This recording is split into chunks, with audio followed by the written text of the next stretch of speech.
This is the dark side of the internet or the dark web presentation. My name is Courtney Bridges, and I'm going to talk about one specific topic today that has to deal with the dark web. But first, we need to define what the dark web is. You need a special software to access the dark web. It's called Tor. Um, so the dark web is not visible to search engines like Google, Bing, or Yahoo. If you do not have this special software, you cannot access the dark web or even the deep web. It's known as a hotbed for criminal activity. They talk about how anything from drugs to guns to human trafficking to organ harvesting is found on the dark web. It's infiltrated with different types of commerce. So, like I said, you can buy a multitude of different things on there, including, the things that you wouldn't necessarily be able to buy as easily in the real world.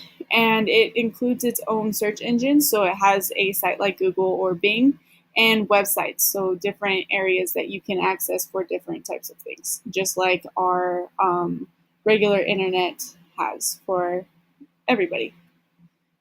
So the main reason why this has become such a big deal with the commerce is because of cryptocurrency like Bitcoin. It's enhanced the use of the dark web because of the you anonymous transactions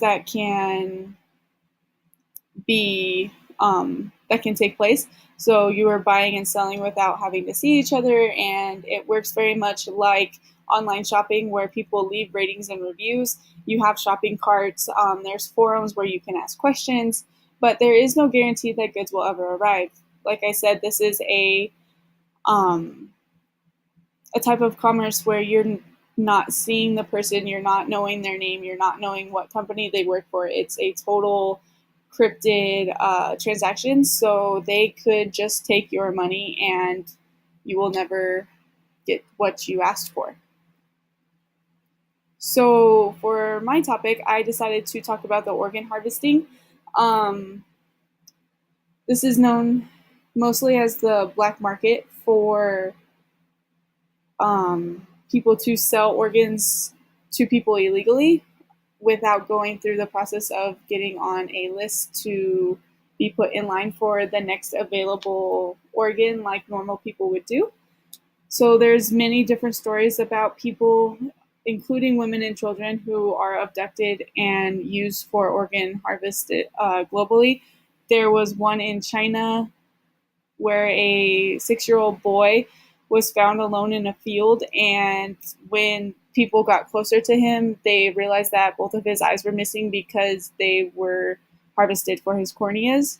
There's another one where an African girl was kidnapped, and the sole purpose of her kidnapping was to harvest her organs.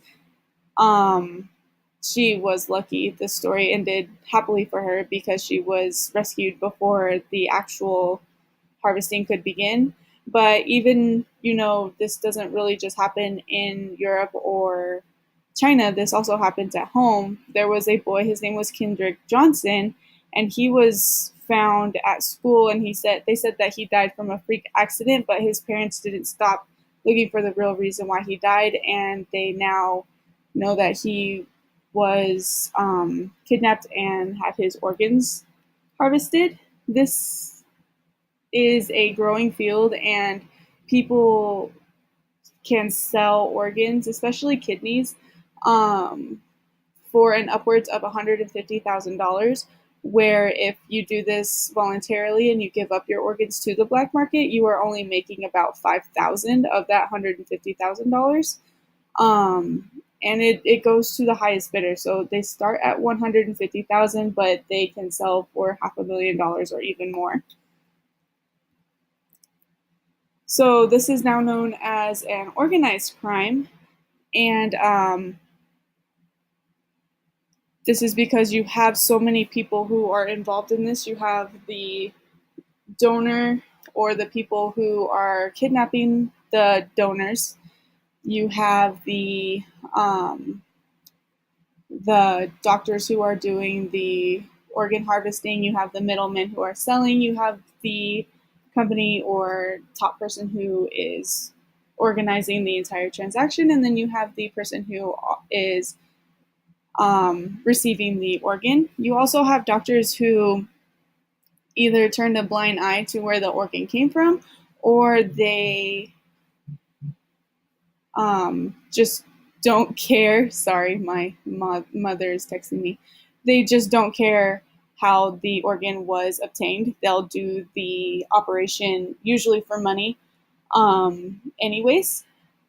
And this is increasingly seen in correlation to human trafficking, which was another topic that I really wanted to base this project on. But I decided that organ harvesting was a lot more interesting to me. I know that kind of sounds macabre, but um, yeah, I thought this was way more interesting and a lot less heartbreaking than human trafficking. But they're seeing that people are being kidnapped just for their organs now and not solely for sex or things of that nature.